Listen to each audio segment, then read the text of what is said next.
Hello dear students, इस video में हम लोग बिहार बोर्ड वर्ग 8वीं का नई गणित प्रश्नावली 9.1 का प्रश्न संख्या 1 से हल करना सीखेंगे। तो चलिए इन प्रश्नों को समझते हैं हम अपने कॉपी में। तो यहाँ पर देखिए प्रश्नावली 9.1 का प्रश्न संख्या 1 में कह रहा है एक मेज के ऊपरी पृष्ठ यानी सतह का आकार समलंब जैसा है यदि इसकी समांतर भुजाएं 1 मीटर और 1.2 मीटर है तथा इन समांतर भुजाओं के बीच की दूरी 0.8 मीटर है तो इसका क्षेत्रफल ज्ञात कीजिए। प्रश्नों को समझिए। प्रश्न एक में क्या आ रहा है, मेन होता है प्रश्नों को समझना। प्रश्न समझ लेते हैं तो इसे हल करने में आसानी हो जाती है, तो इसीलिए हमें सबसे पहले प्रश्न को समझना होता है। तो प्रश्न को समझिए। प्रश्न एक में क्या कह रहा है? प्रश्न एक कह रहा है एक मेज के ऊपरी पृष्ठ कहिए या फिर सतह कहिए, तो ऊपरी सतह का आकार समलंब जैसा है।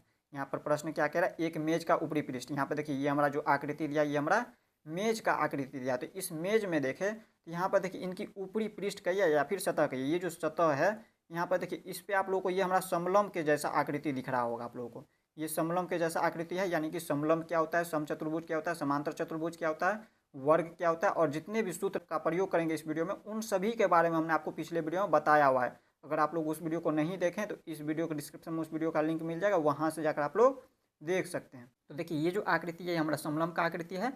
तो आगे क्या करें, यदि इसकी समांतर भुजाएं 1 मीटर और 1.2 मीटर है, यदि इसकी समांतर भुजा, अब समांतर भुजा कौन सा होगा इसमें समलंब में, तो देखिए इनकी समांतर भुजा ये है, देखिए इनके समांतर ये भुजा है, क्योंकि इसको हम आगे कितना भी आगे ले जाएंगे तो ये आपस में कटेगा नहीं। तो ये हमारा समांतर भुजा, और समांतर भुजा में देखिए ये जो दिया हुआ है ये हमारा 1 मीटर का दिया हुआ भुजा, और ये जो भुजा दिया है ये 1.2 मीटर का है। आगे क्या करें इसमें, तथा इन समांतर भुजाओं के बीच की दूरी, तथा इन समांतर भुजाओं, ये जो दोनों समांतर भुजाएं आपस में इनके बीच की दूरी, इनके बीच की दूरी दिया है 0.8 मीटर। तो हमें कह रहा है इसका क्षेत्रफल ज्ञात कीजिए। तो हमें इसका क्षेत्रफल ज्ञात करना है। क्षेत्रफल क्या होता है, इन सभी के बारे में, क्षेत्रफल, परिमाप, इन सभी के बारे में हमने आपको पिछले वीडियो में बताया हुआ है। तो देखिए ये जो पूरा होता है, ये जो खाली ये पूरा ये भाग, ये हमारा क्षेत्रफल होता है। तो देखिए इसमें हमें क्षेत्रफल ज्ञात करना है। क्या सब दिया है इसमें, पहले उसको लिख देते हैं।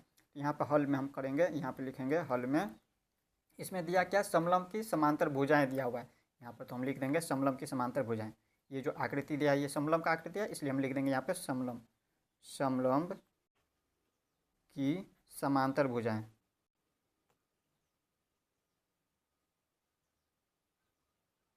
समलंब की समांतर भुजाएं कितना दिया है, बराबर 1 मीटर और 1.2 मीटर। तो हम लिख देंगे 1 मीटर और 1.2 मीटर, और 1.2 मीटर दिया है। अब इसके बाद और क्या दिया है इसमें, इसकी ऊंचाई भी दिया है। ये जो दिया हुआ है ये इनकी ऊंचाई हो गया, बीच की दूरी ये हमारा ऊंचाई हो गया। ये हमारा समांतर भुजाओं के बीच की दूरी है, यानी कि ये ऊंचाई है इस पर। ये जो देखिए इस पर से जो ये लंब डाले हुए हैं इनको हम लोग ऊंचाई मानते हैं। तो इसमें हम क्या लिखेंगे, यहाँ पे समांतर भुजाओं के बीच की दूरी है तो इसको हम लिख देंगे, इनको ऊंचाई भी मान सकते हैं। तो यहाँ पे लिखेंगे इनके बीच की दूरी, समांतर भुजाओं के बीच की दूरी लिखिए या फिर इनके बीच की दूरी लिख दीजिए। तो यहाँ पे हम लिख देते हैं समांतर भुजाओं, समांतर भुजाओं के बीच की दूरी, बीच की दूरी, बीच की दूरी दिया हुआ है। बीच की दूरी कहिए या फिर इसे ऊंचाई भी बोल सकते हैं। तो यहाँ पर ऊंचाई लिख दीजिए पोस्ट में। ऊंचाई, ऊंचाई कितना दिया है, 0.8 मीटर, 0.8 मीटर जो दिया था उसको हमने लिख दिया। और इसके बाद हमें कह रहा है इसका क्षेत्रफल ज्ञात कीजिए। हमें इसका क्षेत्रफल हमें ज्ञात करना है। तो देखिए क्षेत्रफल हम कैसे निकलेंगे, तो देखिए क्षेत्रफल किसका ज्ञात करना है, ये जो मेज है ये हमारा समलंब के आकार का दिया है, इसका ऊपरी पृष्ठ यानी कि ऊपरी भाग जो है, ऊपरी सतह जो है ये हमारा समलंब के आकार का है। तो समलंब का यहाँ पे दिया हुआ है क्षेत्रफल हमें निकालने के लिए। यहाँ पर हम लिखेंगे समलंब का क्षेत्रफल बराबर समलंब का क्षेत्रफल। समलंब का क्षेत्रफल बराबर सूत्र जो अभी लिख रहे हैं वो हमने पहले ही बता चुका है पिछले वीडियो में। तो देखिए समलंब का क्षेत्रफल बराबर सूत्र होता है 1/2 समांतर भुजाओं का योग इंटू ऊंचाई, या फिर पहले बोल सकते हैं 1/2 ऊंचाई इंटू समांतर भुजाओं का योग। चाहे पहले लिखे या फिर बाद में लिखिए, 1/2 समांतर भुजाओं का योग लिखिए पहले, या फिर ऊंचाई लिख दीजिए पहले। 1/2 इंटू ऊंचाई गुने समांतर भुजाओं का योग, समांतर भुजाओं का योग, भुजाओं का योग, इस तरह से लिख देना। ये हमारा सूत्र हो गया और इसी सूत्र पे हम हल करेंगे। तो देखिए सूत्र से 1/2 है तो लिख देंगे 1/2। अब ऊंचाई देखिए दिया हुआ है, यही जो दूरी दिया है समांतर भुजाओं के बीच की दूरी दिया है ये हमारा ऊंचाई हो गया इसके लिए। तो ऊंचाई दिया 0.8 मीटर, तो हम लिख देंगे गुना में 0.8 मीटर। और इसके बाद देखिए ये गुना है, गुना है तो गुना का चिन्ह, समांतर भुजाओं का योग, समांतर भुजा कौन सा है, तो ये दोनों समांतर भुजा है तो इन दोनों का योग, योग का मतलब होता है जोड़। यानी कि इन दोनों भुजाओं को क्या करेंगे, आपस में जोड़ेंगे। तो यहाँ पर लिख देंगे इंटू में, यहाँ पे इन दोनों भुजाओं को जोड़िए 1 + 1.2, यहाँ पे भी लिख दिए हैं। समांतर भुजा यहाँ पर दिया हुआ है 1 मीटर और 1.2 मीटर, इनका योग है, तो इन दोनों को जोड़ना है 1.2 मीटर यहाँ पे दिया हुआ है। अभी मीटर में नहीं लगाए हैं, क्या करेंगे हम इसमें संख्या वाले को कर देंगे, और जब भी क्षेत्रफल निकालते हैं तो मीटर में है तो मीटर स्क्वायर लगा देते, तो वो हम लास्ट में लगा देंगे। यहाँ पर देखिए इसको हल करिए। इसमें देखिए पहले ये 1.2 है, 1.2 लिखिए, गुना में 0.8 इस तरह से लिख देंगे, और गुने देखिए इन दोनों को पहले जोड़ लेना है कोष्ठ में, कोष्ठ को से इसको बाहर कर लीजिए। देखिए इसमें जोड़ेंगे तो कितना हो जाएंगे, 2.2 हो जाएंगे। देखिए आपको ये पॉइंट वाले हम कैसे जोड़ते हैं, तो पॉइंट वाले को ऐसे जोड़ना है। देखिए एक है तो एक लिख दीजिए, और 1.2 को जोड़ना है, तो देखिए 1.2 जोड़ना है इसमें। अब कहिएगा इसमें हम जोड़ेंगे कैसे, तो देखिए इसमें अगर कुछ भी नहीं है तो पॉइंट लगा कर शून्य डाल दीजिए इनके पहले। यहाँ पे इस तरह से आप लोगों को जोड़ना होता है, शून्य में 2 जोड़ेंगे तो 2, और ये पॉइंट है तो पॉइंट लगा दीजिए, और 1 1 2 हो गया, तो 2.2 समझ गए आप लोग। यहाँ पे हो जाता है 2.2 हो जाता है। अब हमें क्या करना है, देखिए इसमें हमें गुना करना है। अब कहिएगा पॉइंट वाले को गुना कैसे करना है, तो इससे पहले भी बहुत सारे वीडियो में हम बता चुके हैं पॉइंट वाले को कैसे गुना करते हैं, इसमें भी समझ लीजिए। इससे हमें क्या करना है, पॉइंट से बाहर करना है, यानी कि दशमलव से इसको बाहर करना है। दशमलव से बाहर करेंगे तो दशमलव के स्थान पर क्या करेंगे, बट्टे में 1 डालेंगे, और इस पर जितने भी संख्या है दशमलव के पहले, ये जो 8 दिया है तो इसमें हम क्या करेंगे, 1 शून्य डाल देंगे। जितना भी संख्या रहे उतना हमें शून्य डाल देना होता है। और इसमें भी देखिए दशमलव से इसको बाहर कीजिए, तो ये दशमलव से बाहर करेंगे तो बट्टे में क्या करेंगे, दशमलव के स्थान पे 1, और इनसे पहले देखना है यहाँ पे 1 संख्या है तो 1 शून्य डाल देंगे। अब इसके बाद हम क्या करेंगे, इसमें काटेंगे। देखिए इसको हम 2 से काटें, यहाँ पे शून्य, यहाँ पे पॉइंट हट चुका था, इसमें सिर्फ बच गया 8। 2 से इसको काटेंगे, 2 चौके 8, 4 बार में 8 कट गया। अब इसके बाद देखिए और कोई कटने वाला है कि नहीं, कोई कटने वाला है तो, लेकिन हम क्या करते हैं इसको डायरेक्ट पहले गुना कर लेते हैं। 22 को हम 4 से गुना कर लेते हैं, 22 चौके कितना हो जाता है, ये 22 हो गया। आप कहिएगा 2.2 है तो 2.2 नहीं है, इसको हम पॉइंट से बाहर किए हैं, तो 22 को हम 4 से गुना करेंगे तो 22 चौके हो जाता है 88। 22 चौके कितना होता है 88, और 10 को 10 से गुना करेंगे तो 10 दाएँ के 100 हो गया। अब इसके बाद हम क्या करेंगे इसमें, तो देखिए इससे हमें क्या करना है, यहाँ पे बट्टे से बाहर कर लेना है। बट्टे से जब बाहर करेंगे तो क्या हो जाएंगे, देखिए ये जो दिया है 88, 88 को लिख देंगे, और इसके बाद देखिए इसमें कितना शून्य, 1 2 शून्य, तो 2 संख्या के बाद हमें क्या करना है, दशमलव लगा देना है। एक दूसरा संख्या ये हो गया, तो इसके बाद हमें दशमलव लगा देना है। और यहाँ पे दशमलव के आगे कोई भी संख्या नहीं है तो हमें क्या करना है, शून्य लगा देना है। शून्य का कोई वैल्यू नहीं होता, इसलिए अपना मन से शून्य लगा सकते हैं। तो शून्य लगा दे तो ये हमारा हो गया 0.88 मीटर। और यहाँ पे देखिए मीटर स्क्वायर लगा देंगे, यहाँ पे लगा देंगे मीटर स्क्वायर, क्योंकि मीटर में दिया हुआ था। तो क्षेत्रफल जब भी हम निकालते हैं तो क्या करते हैं, मीटर में रहता है तो मीटर स्क्वायर लगाते हैं, अगर यहाँ पे सेंटीमीटर में रहता है तो सेंटीमीटर स्क्वायर लगाते हैं, किलोमीटर रहता है तो किलोमीटर स्क्वायर लगाते हैं। तो इस तरह से हल करना होता है। तो इस तरह से आप लोग समझ गए प्रश्न 1 को। अब इसी तरह से देख लेते हैं प्रश्न संख्या 2 को। अब देखिए इसी तरह से प्रश्न संख्या 2 में क्या कह रहा है। प्रश्न संख्या 2 कह रहा है एक समलंब का क्षेत्रफल 34 सेंटीमीटर स्क्वायर है और इसकी ऊंचाई 4 सेंटीमीटर है। समांतर भुजाओं में से एक की 10 सेंटीमीटर लंबाई है, दूसरी समांतर भुजाओं की लंबाई ज्ञात कीजिए। प्रश्नों को समझिए। प्रश्न 2 में क्या कह रहा है। प्रश्न 2 कह रहा है एक समलंब का क्षेत्रफल दिया हुआ है 34 सेंटीमीटर स्क्वायर। चलिए हम इसको आकृति के माध्यम से समझते हैं। समलंब का आकृति आप लोगों को पता है किस तरह से हम लोग बनाते हैं। ये हमारा होता है समलंब का आकृति, इस तरह से। ये हमारा हो गया समलंब का आकृति। और समलंब का आकृति में देखिए इसमें यहाँ पर ये जो पूरा क्षेत्रफल हो गया, ये जो पूरा दिया है इसमें ये पूरा क्षेत्रफल हो गया, ये दिया है 34 सेंटीमीटर स्क्वायर। इससे आगे देखिए इसकी ऊंचाई दिया है 4 सेंटीमीटर। ऊंचाई है, ये इनकी बीच की दूरी हो जाता है। ये जो समांतर भुजाएं हैं ये दोनों के आपस में समांतर है, ये समांतर भुजाएं के बीच की दूरी हो जाता है ऊंचाई। ये ऊंचाई दिया है 4 सेंटीमीटर। कितना दिया है, 4 सेंटीमीटर। आगे क्या कह रहा है, समांतर भुजाओं में से एक की 10 सेंटीमीटर लंबाई है। समांतर भुजाओं में से एक की भुजा, ये जो भुजा दिया समांतर भुजा है इसमें से एक भुजा दिया हुआ है, एक भुजा दिया है 10 सेंटीमीटर, 10 सेंटीमीटर। तो कह रहा है दूसरी समांतर भुजाओं की लंबाई ज्ञात कीजिए। तो हमें दूसरी भुजा हमें निकालना है। मान लीजिए ये हमारा ए है, भुजा ए है, तो ए बराबर मान लीजिए दिया है 10 सेंटीमीटर, तो हमें बी निकालना है। बी हमें क्या करना है, इसको हम बी मान लेते हैं इस भुजा को। तो बी बराबर हमें नहीं पता है, इसे निकालना है। तो कैसे निकालेंगे भुजा को, तो हम देखिए जो जो पहले दिया है उसको एक बार लिख लेते हैं। इसमें लिखेंगे हल में, यहाँ पर लिखेंगे समलंब का क्षेत्रफल दिया हुआ है। समलंब का क्षेत्रफल दिया है, इसको लिख लेते हैं समलंब का क्षेत्रफल। अब आप लोग कहिएगा इसे लिखना जरूरी है या नहीं, तो इसे आप लोग लिखना जरूरी नहीं है। आप लोग चाहे तो इसे लिख भी सकते हैं और नहीं भी लिख सकते हैं, डायरेक्ट भी हल कर सकते हैं। तो इसे लिख देते हैं तो इससे आसानी हो जाती है हल करने में, क्योंकि हमें पता रहता है कि समलंब का क्षेत्रफल इतना है, ऊंचाई इतना है। इस तरह से हम निकाल सकते हैं डायरेक्ट, इसलिए हम यहाँ पर लिख देते हैं एक बार,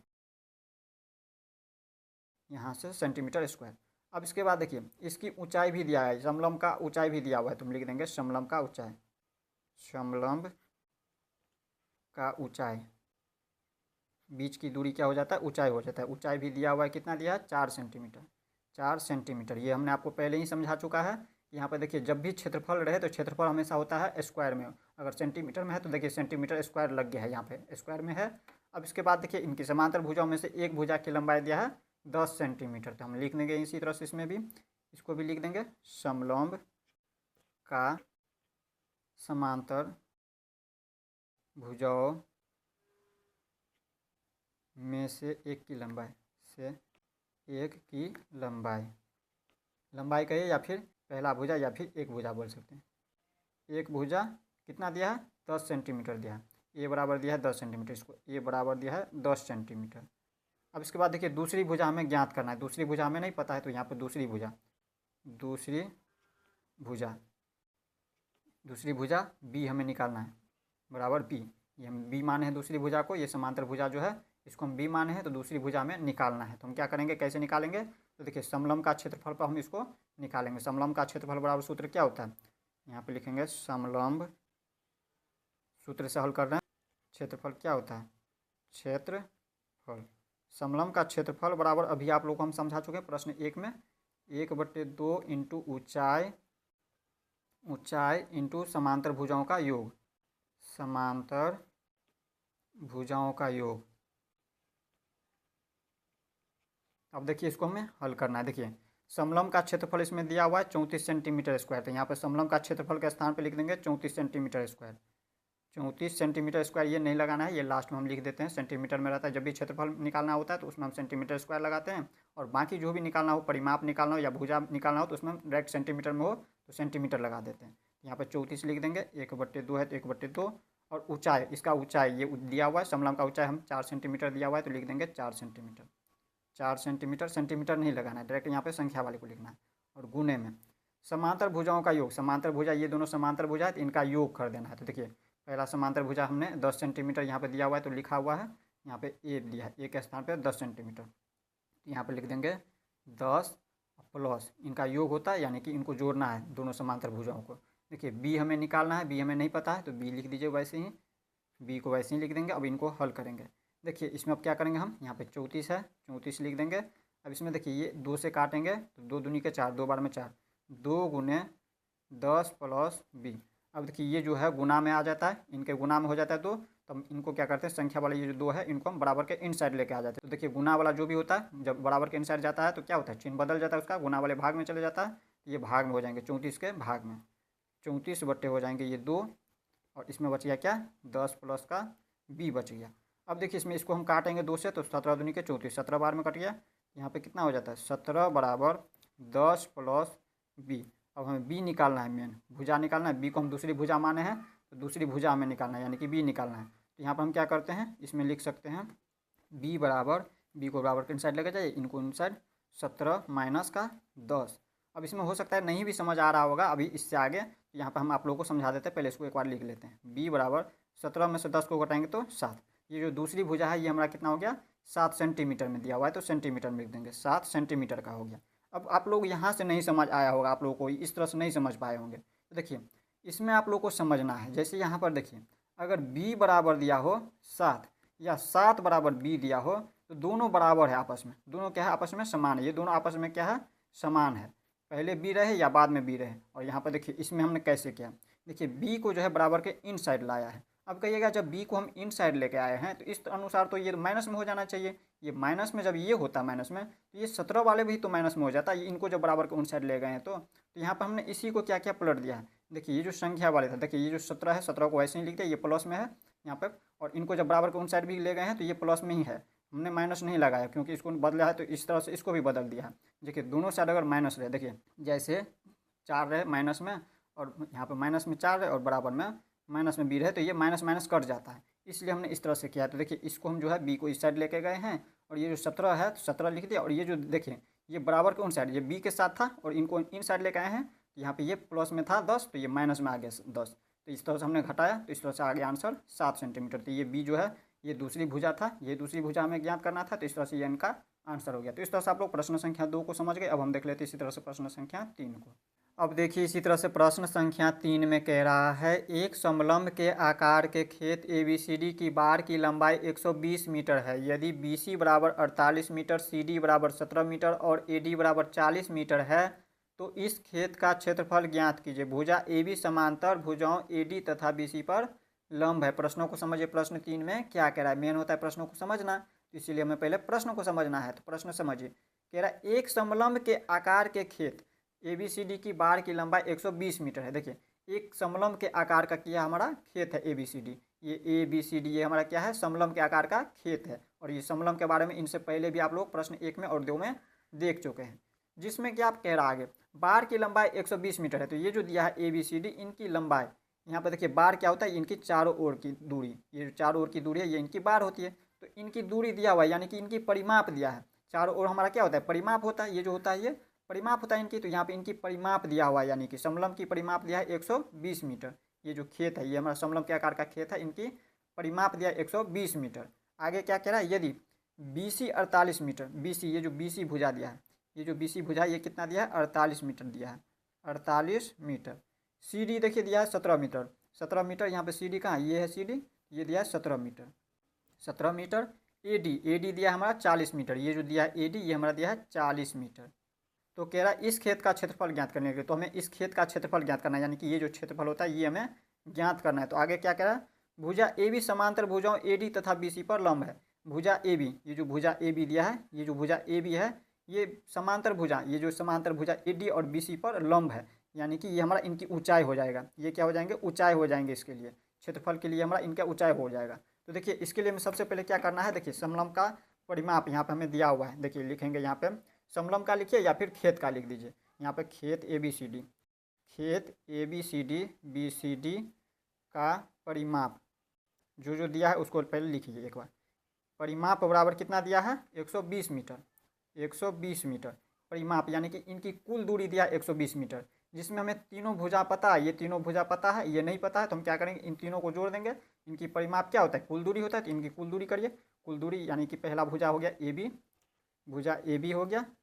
इसके बाद BC भुजा प्लस BC भुजा प्लस CD भुजा, CD भुजा प्लस AD भुजा, AD भुजा बराबर दिया हुआ है। इन चारों का योग कितना दिया, 120 मीटर। पूरा परिमाप दिया 120 मीटर, तो लिख देंगे 120 मीटर। अब इनको हल करिए पहले। यहाँ पर देखिए AB हमें नहीं पता है, तो AB को वैसे ही लिख देंगे। प्लस में BC भुजा हमें पता है 48 मीटर है, तो BC का स्थान पर लिख देंगे 48 मीटर। प्लस CD दिया है, CD कितना दिया है, 17 मीटर, CD का स्थान पर लिख देंगे 17 मीटर। प्लस मीटर लिखना जरूरी नहीं है, यहाँ पर लिखना चाहे तो लिख भी सकते हैं और नहीं भी लिख सकते हैं। संख्या वाले को पहले लिख देना है और लास्ट में जब भी क्षेत्रफल निकालना हो तो क्षेत्रफल में हम क्या करते हैं, मीटर में हो तो मीटर स्क्वायर लगाते हैं, और परिमाप निकालना हो तो क्या करेंगे, मीटर में रहे तो मीटर ही लगा देना है। इसके बाद देखिए यहाँ पे AD दिया है 40 मीटर, तो लिख देंगे 40 मीटर। बराबर में ये 120 है तो 120 लिख देंगे। अब इसको हल करिए। यहाँ पर देखिए AB है, AB को वैसे ही लिख देना है और संख्या वाले को सभी को जोड़ देना है। प्लस में 8 और 7 15, 15 और शून्य है तो 15 का 5 हाथ में 1, 4 1 5, 5 1 6 और 4 10, यानी कि 105 हो जाता है। और यहाँ पे 105 बराबर हो जाता है 120। अब देखिए हमें AB निकालना है।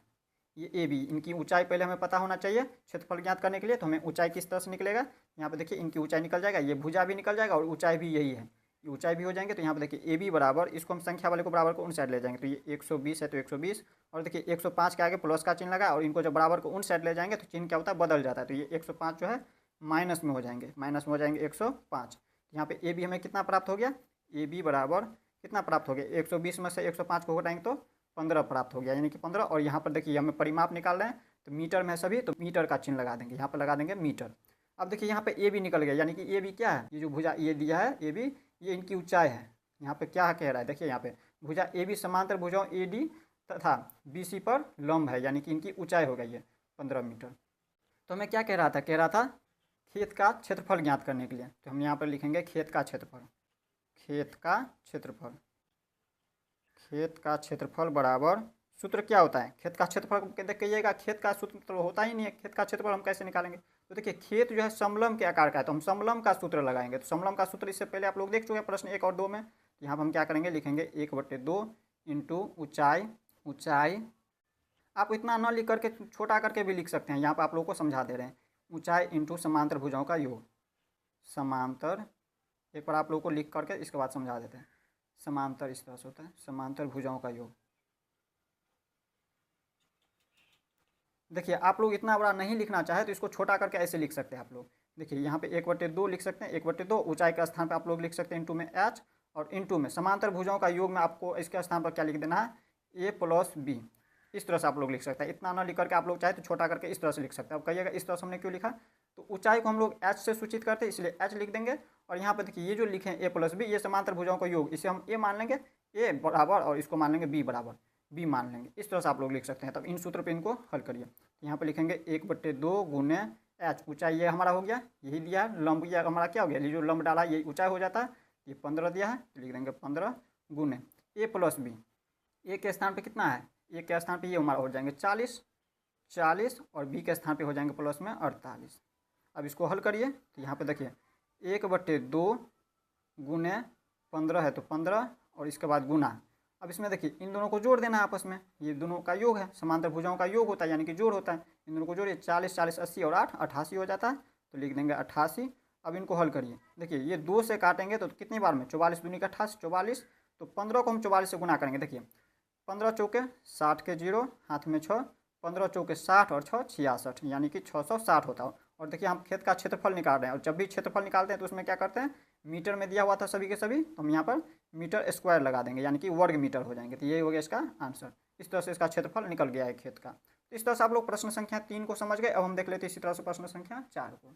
अब देखिए इसी तरह से प्रश्न संख्या 4 में क्या कह रहा है। प्रश्न संख्या 4 कह रहा है एक चतुर्भुज आकार के खेत का विकर्ण 24 मीटर है और शेष सम्मुख शीर्षों से इस विकर्ण पर खींचे गए लंब 8 मीटर एवं 13 मीटर है। खेत का क्षेत्रफल ज्ञात कीजिए। ये हमारा खेत का आकृति दिया है। ये क्या है, खेत का आकृति। और खेत क्या है, चतुर्भुज के आकार का। चतुर्भुज यानी कि 4 भुजाओं से मिलकर के बना हुआ है ये खेत। तो देखिए यहाँ पर 4 भुजा इस तरह से है, तो ये हमारा चतुर्भुज है। और चतुर्भुज में यहाँ पर देखें तो यह इसका ये जो खेत है इसका विकर्ण देखिए, विकर्ण कौन सा हो जाता है, तो विकर्ण आप लोगों को पता है कोना कोनी। देखिए ये जो इसमें 4 भुजाएं दिया इस तरह से, इसमें कोना कोनी जो इस तरह से मिलाते हैं ये हमारा इनका विकर्ण होता है। देखिए इनकी चतुर्भुज का विकर्ण दिया है 24 मीटर। आगे क्या करा, और शेष सम्मुख, सम्मुख के यानी कि सामने, ये जो हमारा विकर्ण दिया है, ये जो विकर्ण दिया है इसके सामने शीर्ष पे, यहाँ पे देखिए इसके शीर्ष से ये हमारा लंब आ रहा है। यहाँ पे देखिए ये हमारा लंब हो गया, लंब शीर्ष, शीर्ष का मतलब ये जो हो जाता है ये हमारा कोना जहाँ पे दोनों मिलता है भुजा, ये हमारा शीर्ष होता है। तो शीर्ष से यहाँ पे क्या है, इस विकर्ण पे लंब ये हमारा दिया है 13 मीटर। और दूसरा यहाँ पे देखिए शीर्ष से इस तरह से यहाँ पे विकर्ण पे जो है लंब डाला गया है, ये हमारा 8 मीटर है। तो कह रहा है खेत का क्षेत्रफल, तो हमें इस खेत का क्षेत्रफल ज्ञात करना है। तो देखिए खेत में देखे तो यहाँ पे 2 त्रिभुज बन रहा है इस चतुर्भुज में। इस चतुर्भुज में देखे तो 2 त्रिभुज बन रहा है। इसमें पहला त्रिभुज इस तरह से देखिए, इसका नाम दे दीजिए, ऐसे समझ आएगा, ABCD इस तरह से नाम दे दे। देखिए इसमें पहला यहाँ पे इस तरह से त्रिभुज बन जाता है, ये हमारा एक त्रिभुज बन गया यहाँ पे ABC। तो हम क्या कर सकते हैं, पहला तरीका तो ये कर सकते हैं कि इसमें देखिए ABC का क्षेत्रफल निकाल लेंगे, और इसके बाद क्या करेंगे ADC का क्षेत्रफल निकाल लेंगे। ये हमारा दूसरा त्रिभुज हो गया इस तरह से, ये हमारा दूसरा त्रिभुज हो गया। इसमें हम इस तरह से हल कर सकते हैं, दोनों त्रिभुज का क्षेत्रफल निकाल लेंगे, और इसके बाद क्या करेंगे, इन चतुर्भुज में हम क्या करेंगे, इन दोनों को जोड़ देंगे आपस में क्षेत्रफल का, इनका जो क्षेत्रफल निकलेगा दोनों का उनको हम जोड़ देंगे तो इसका हल हो जाएगा। और दूसरा तरीका क्या है कि चतुर्भुज का, देखिए सामान्य रूप का जो चतुर्भुज होता है, सामान्य रूप का इस तरह से चतुर्भुज हो, तो उसमें हम क्या कर सकते हैं, इनका सूत्रफल भी हल कर सकते हैं डायरेक्ट चतुर्भुज पे। तो देखिए इसको हम कैसे हल करेंगे, यहाँ पे 2 तरीका से हल कर सकते हैं। दूसरा तरीका आप लोगों को बता रहे हैं, और पहला तरीका हमने आपको बता दिया कैसे हल करना है। यहाँ पर देखिए जो जो दिया है पहले उसको लिख दीजिए। यहाँ पर हल में लिखेंगे, देखिए चतुर्भुज का विकर्ण दिया है 24 मीटर, तो यहाँ पर लिख दीजिए चतुर्भुज का विकर्ण, चतुर्भुज का विकर्ण दिया हुआ है 24 मीटर। जो दिया है उसको लिख दीजिए। विकर्ण पर खींचे गए लंब दिया हुआ है 8 मीटर और 13 मीटर। यहाँ पर लिख देंगे विकर्ण पर खींची गई लंब, खींची गई लंब या डाला गया लंब, यहाँ पर लिख देते हैं खींची गई लंब, खींची गई या गए, इस तरह से लिख दीजिए गए लंब। लंब दिया हुआ है 8 मीटर और 13 मीटर इस तरह से दिया हुआ है। तो हमें चतुर्भुज का क्षेत्रफल कह रहा है निकालने के लिए, तो ये लिख देंगे चतुर्भुज का क्षेत्रफल, या फिर खेत का क्षेत्रफल लिख सकते हैं इसी का स्थान पे। यहाँ पे खेत चतुर्भुजाकार है, यहाँ पे डायरेक्ट लिख देते हैं चतुर्भुज का क्षेत्रफल। चतुर्भुज या फिर खेत भी लिख सकते हैं, चतुर्भुज का क्षेत्रफल ये हमें निकालना है। तो देखिए चतुर्भुज का सूत्र होता है क्षेत्रफल का 1/2 गुने विकर्ण गुने लंबों का योग। ये जो लंब है इस पर डाला गया, इनका योग होता है। लंबों का योग, ये चतुर्भुज का सूत्र हो गया। ये सामान्य रूप का जब चतुर्भुज हो उसमें इस तरह से हम लगाएंगे। अब देखिए 1/2 है, 1/2 लिखे, विकर्ण हमें पता है 24 मीटर, तो लिख देंगे विकर्ण का स्थान पे 24 गुने यहाँ पे लंबों का योग। लंबों का योग यानी ये जो लंब डाला गया इस पर, यहाँ पे ये जो लंब डाला गया इनका योग, दोनों लंब का योग कर देंगे। देखिए पहला लंब हो गया इस तरह से, ये 8 मीटर, 8 मीटर तो 8 लिख देंगे, और ये 13 है, दूसरा 13। अब इन दोनों को हल करिए, अब इनको हल करिए। देखिए 2 से इसको हम काट लें तो 12 दूनी की 24, 12 बार में ये कट जाएंगे। इसमें बच गया 12, और ये गुना है तो गुना, 8 और 13 को जोड़ देंगे तो कितना हो जाएगा, 8 और 13 21 हो जाता है। अब देखिए इसको हम कैसे गुना कर लेते हैं, 21 को हम 2 से गुना करें तो 21 दूनी के 42, 42 के 2 हाथ में 4। अब देखिए 21 को 1 से गुना करें तो 21 से, और 21 और हाथ में 4 तो 21 4 25, यानी कि 252 हो जाता है। और क्षेत्रफल निकाल रहे हैं और ये मीटर में दिया है तो सभी, तो यहाँ पर मीटर स्क्वायर लग जाएंगे, मीटर स्क्वायर। तो इस तरह से ये इनका क्षेत्रफल ज्ञात हो गया। इस तरह से इनको हल कर सकते हैं। इस तरह से आप लोग प्रश्न संख्या 4 को भी समझ गए। अब हम देख लेते हैं इसी तरह से प्रश्न संख्या 5 को। अब देखिए इसी तरह से प्रश्न संख्या 5 में कह रहा है किसी समचतुर्भुज के विकर्ण 7.5 सेंटीमीटर एवं 12 सेंटीमीटर है, इसका क्षेत्रफल ज्ञात कीजिए। देखिए समचतुर्भुज का विकर्ण, सबसे पहले हम क्या करते हैं, समचतुर्भुज का एक आकृति बना लेते हैं, उससे आप लोगों को समझने में आसानी होगी। समचतुर्भुज का आकृति किस तरह से बनता है ये आप लोगों को हम बता चुके हैं पुराने वीडियो में और पिछले वीडियो में भी बता चुके हैं। ये हमारा समचतुर्भुज होता है, और इसका विकर्ण देखिए, समचतुर्भुज का विकर्ण दिया हुआ है इस तरह से, ये हमारा होता है विकर्ण। ये क्या होता है, विकर्ण होता है इस तरह से। ये हो गया इसका विकर्ण। तो समचतुर्भुज का विकर्ण कितना दिया, 7.5 और 12 सेंटीमीटर। एक को मान लेते हैं ये हमारा दिया 7.5 सेंटीमीटर, और दूसरा को मान लेते हैं ये दिया हमारा 12 सेंटीमीटर। इस तरह से दिया हुआ है। तो हमें क्या कह रहा है, इनका क्षेत्रफल यानी कि ये पूरे को हमें निकालना है। तो देखिए इसके लिए हमें सूत्र लगा देना है। यहाँ पर पहले एक बार लिख देते हैं जो दिया है, लिख दीजिए समचतुर्भुज का विकर्ण बराबर दिया हुआ है 7.5 सेंटीमीटर और 12 सेंटीमीटर। तो इसका क्षेत्रफल निकालिए। यहाँ पे कह रहा निकालने के लिए क्षेत्रफल, तो समचतुर्भुज का क्षेत्रफल बराबर सूत्र क्या होता है, देखिए समचतुर्भुज का क्षेत्रफल होता है विकर्णों का गुणनफल बटे 2, विकर्णों का गुणनफल बटे 2 यानी कि विकर्णों के गुणनफल का आधा। तो यहाँ पर हम इसको कैसे लिख सकते हैं, तो इसको इस तरह से लिख सकते हैं 1/2 गुने विकर्णों का गुणनफल,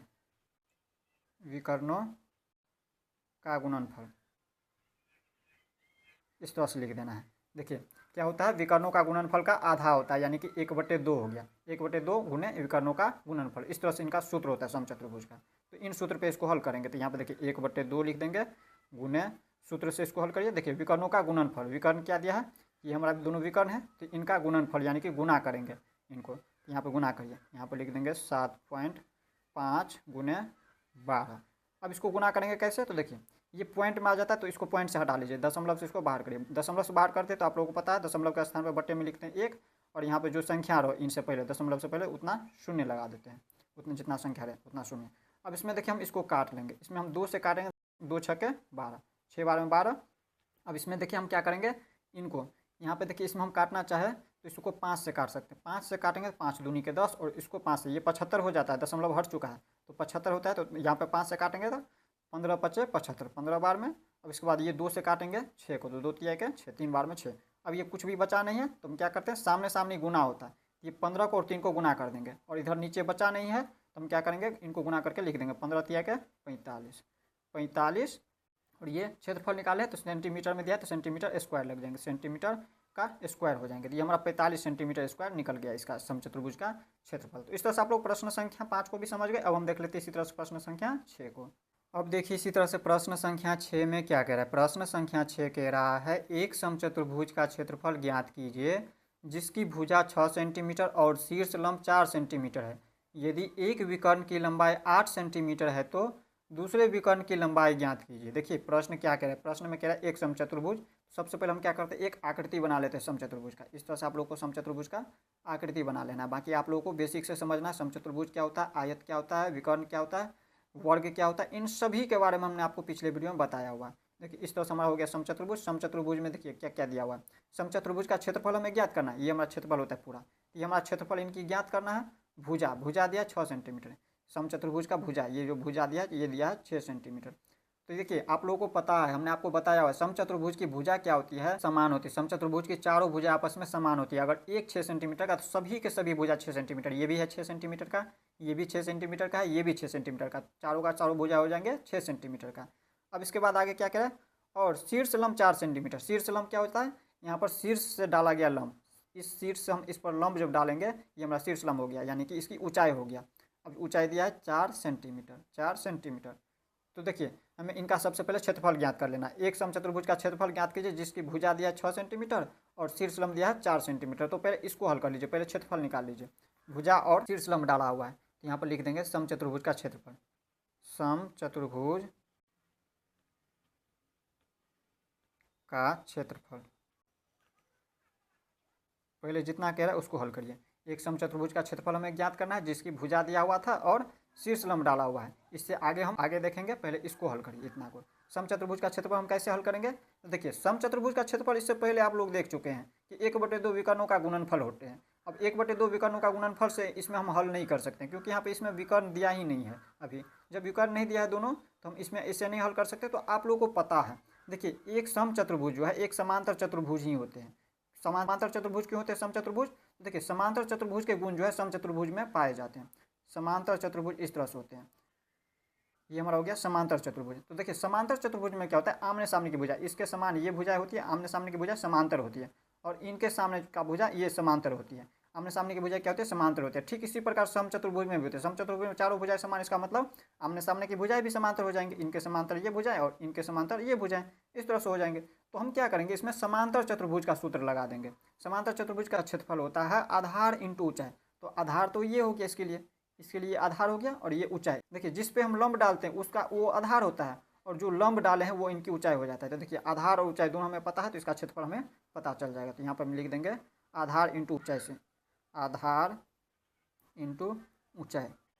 आप लोग को हम बता चुके हैं समचतुर्भुज का क्षेत्रफल होता है 1/2 विकर्णों का गुणनफल। तो यहाँ पे देखिए समांतर चतुर्भुज का क्षेत्रफल का सूत्र यहाँ पर हम लगाए हैं। समांतर चतुर्भुज का सूत्र क्यों लगा दिया यहाँ पे, क्योंकि यहाँ पे देखिए ये भी जो दिया है समचतुर्भुज, ये भी एक समांतर चतुर्भुज ही है, क्योंकि इसका गुण इसमें पाए जाते हैं। तो यहाँ पर हम क्या करेंगे, इसमें लिख देंगे आधार। आधार दिया है ये हमारा 6 सेंटीमीटर, 6 सेंटीमीटर गुने ऊंचाई दिया है 4 सेंटीमीटर। यहाँ पे देखिए इसका क्षेत्रफल निकल गया 6 चौके 24 सेंटीमीटर। और यहाँ पे क्षेत्रफल जब भी निकालते हैं तो सेंटीमीटर में रहता है, तो स्क्वायर लगा देते हैं। सेंटीमीटर को सेंटीमीटर से गुना करेंगे, सेंटीमीटर स्क्वायर हो गया। अब देखिए हमें इसका क्षेत्रफल निकल चुका है। एक समचतुर्भुज का क्षेत्रफल ज्ञात कीजिए कह रहा था, हमने ज्ञात कर लिया। आगे देखिए इससे आगे इसमें क्या कह रहा है, यदि एक विकर्ण की लंबाई 8 सेंटीमीटर है तो दूसरे विकर्ण की लंबाई ज्ञात कीजिए। अब ये जो समचतुर्भुज दिया है इसका विकर्ण, ये हमारा होता है विकर्ण, ये जो कोना कोनी हम मिलाते हैं ये इसका विकर्ण होता है। तो एक विकर्ण दिया है, मान लेते हैं समचतुर्भुज ABCD दिया है, ABCD इस तरह से दिया हुआ है आकृति। ये हमारा मान लेते हैं कि नहीं दिया है, और इसको AC, ये जो AC है ये मान लेते हैं कि 8 सेंटीमीटर दिया है। AC जो है 8 सेंटीमीटर मान लेते हैं दिया है। इसको मान लीजिए यहाँ पे D1, इसको D1 मान लीजिए, और दूसरा विकर्ण को इसको D2 मान लेते हैं। ये हमारा विकर्ण जो है ये D2 है। तो यहाँ पे देखिए D1 दिया है 8 सेंटीमीटर, और दूसरा D2 हमें निकालना है, दूसरा विकर्ण हमें ज्ञात करना है। तो इसको हम कैसे हल करेंगे, तो यहाँ पर लिखेंगे समचतुर्भुज का क्षेत्रफल। यहाँ पे समचतुर्भुज का क्षेत्रफल, समचतुर्भुज का क्षेत्रफल, इस पे हल करेंगे। देखिए समचतुर्भुज का क्षेत्रफल आप लोगों को पता है 1/2 इंटू विकर्णों का गुणनफल। विकर्णों का गुणनफल, विकर्ण का गुणनफल यानी ये जो विकर्ण होता है इनका गुणनफल। तो एक पहला विकर्ण को हम D1 माने हैं, D1, और दूसरा को हम D2 माने हैं, इंटू में D2, इस तरह से हो जाता है D1 इंटू D2। अब इस पर हमें इनको हल करना है।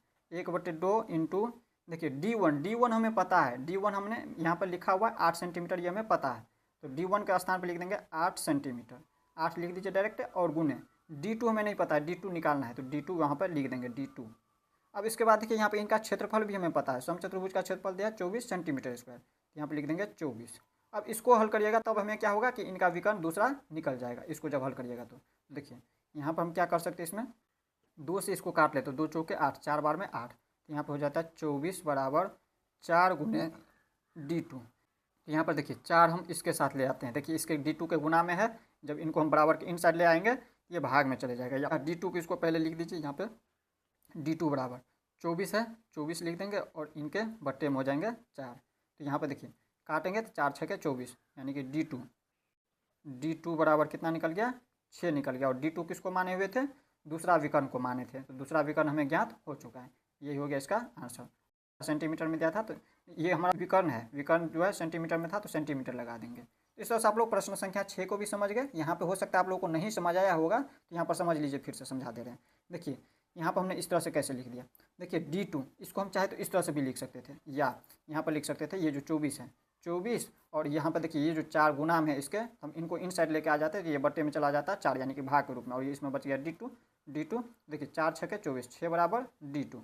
तो यहाँ पर हम D2 बराबर इस तरह से लिख सकते हैं 6।